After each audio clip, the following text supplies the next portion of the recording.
One of the nastiest variants of malware today is ransomware. External attacks are becoming more sophisticated and increasing the ability to fool users and infect endpoints with access to your organization's most valuable data. And with the ability to effectively eliminate your organization's ability to access its critical data. Ransomware can wreak havoc with company productivity and the bottom line. Ransomware, the term comes from ransom and software. It's a type of a computer virus that prevents users from accessing their system until a sum of money is paid. Ransomware is a form of extortion that uses the malware through a variety of methods as criminals get into your computer systems. They lock on the file and encrypt it, and in doing so, they offer you a key to decrypt it. This is the thing you have to pay them for. Ransomware attacks the availability aspect of the InfoSec CIA model. Preying on human error, cybercriminals trick users into activating this malicious software, often disguised in email as HTML links or attachments. Ransomware encrypts data using a private key only the attackers possess. Users are locked out of their machines. Ransom is demanded. To evade law enforcement, these attackers are using anonymous payment methods such as Bitcoin. Ransomware has become increasingly pervasive but effective as a form of a cybercrime. Ransomware distributors, the criminals overseeing these attacks, have figured out a pricing strategy that works.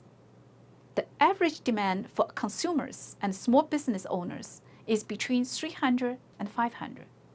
That's a sum money can deliver when faced with the possibility of losing all their valuable digital assets. Locky is the nickname of a new strain of a ransomware released in early 2016.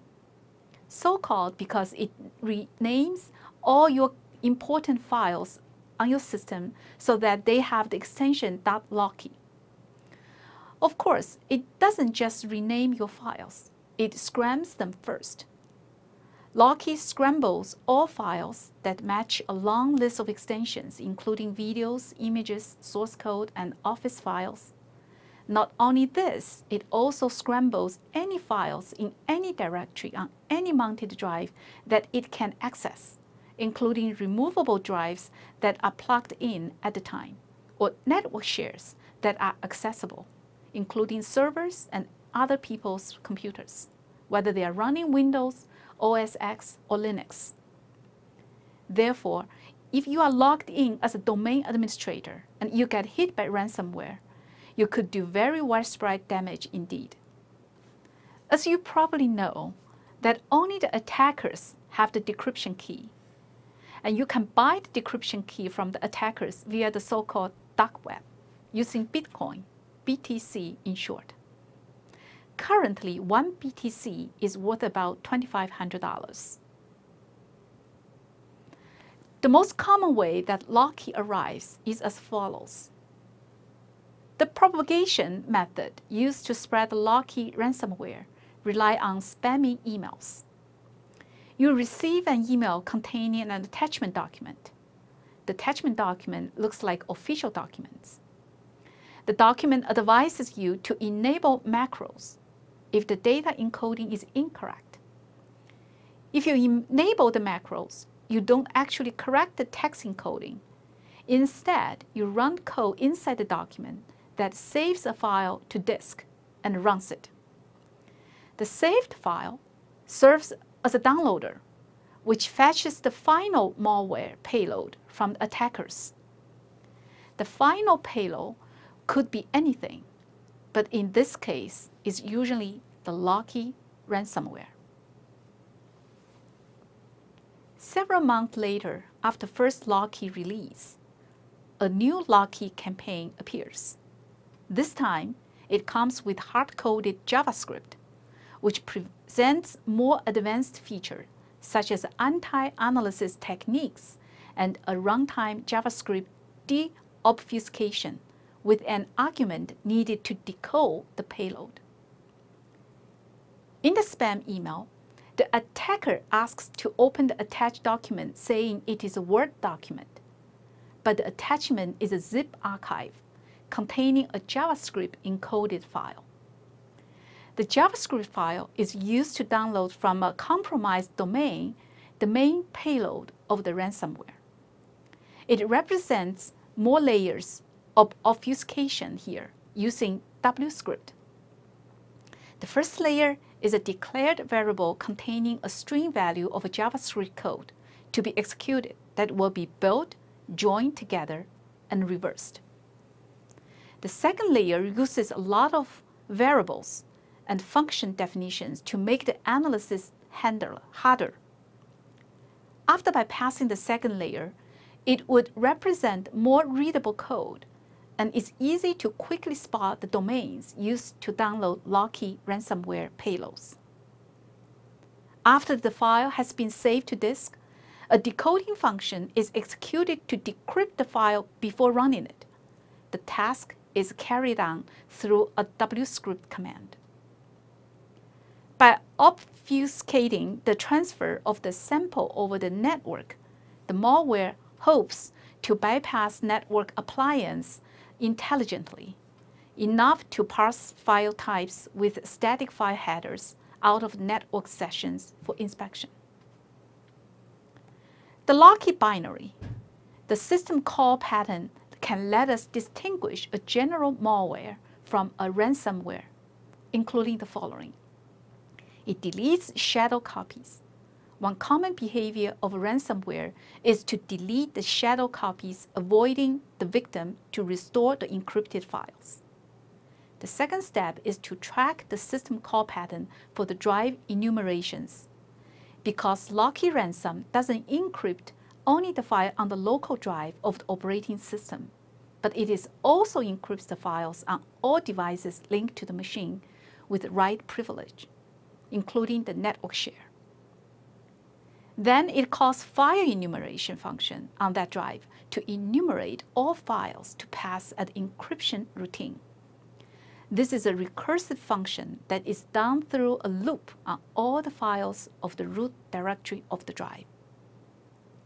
Now these files can be encrypted by the locky ransomware by calling the encryption routine, in which there are 3 steps. Ransomware perform is to take each file name and append .locky extension and prepare itself to replace with original files. Then it creates the new files by reading the content from the original file and generating a new random key that will be used as a key for encrypting the file. Once it acquires the key, it calls encrypt system call to write the encrypted content into the new file. The bit stream is 256-bit long, so it is used AES, Advanced Encryption Standard Algorithm, with a 256-key beat. Then the original is deleted. Ransomware has become increasingly pervasive, but also effective as a form of a cybercrime. This style of attack does not require an unusual amount of hacking skill or resources to successfully pull off. Attackers are moving their focus from attacking the hardened network perimeter to attacking your users. It is a much quicker way to make money than the traditional cybercrime way of stealing data and selling it. The money comes in the form of bitcoins, the only currency that is untraceable. One reason ransomware attacks are spreading is because fraudulent email containing links or attachments for the unsuspecting user to click on have become much more sophisticated. The human factor is a tough part. Even when users understand the risk of clicking on suspicious attachments or URLs, some still do it. That is one of the reasons phishing is so successful. Rather than trying to hack into secure systems, cybercriminals sneak into the path of least resistance by tricking distracted or trusting users into opening the door for them. Attackers have no shortage of material for bait. A phishing email may pass itself off as an Apple Store message, a message from a Facebook friend, a package delivery notification, even a resume from a job applicant attachment that proceeds to download malicious code onto their machine, potentially infecting the whole network, or visits a website that asks for private data, which the user provides thinking it is a legitimate request. Phishing is the most successful attack vector used by cybercriminals and the primary method used to deliver ransomware. There are 3 phishing approaches. Blanket phishing. It casts a wide net, with cybercriminals sending emails to large groups of users in an attempt to ensnare as many victims as possible. Spear phishing targets specific groups or individuals. It usually consists of attempts to steal private information such as social security numbers, credit card numbers, and financial account information. This technique is by far the most successful on the internet today, accounting for greater than 90% of attacks. Spear phishers gather personal information about victims from social media and other sources to use in bait emails to increase the chances users will believe them. Whaling, the third phishing type. It focuses on bigger targets such as C-level executives, politicians, and celebrities. Whaling emails and websites are highly customized and personalized, often incorporating the target's name, job title, or other relevant information gleaned from a variety of sources. Another factor in the spreading phenomenon is access to the digital currency Bitcoin. The ease of anonymously collecting payments from afar has boosted the ranks of cybercriminals. These days, you don't have to know how much about ransomware to use do-it-yourself kit. The deal is you agree to share your earnings with the large syndicates.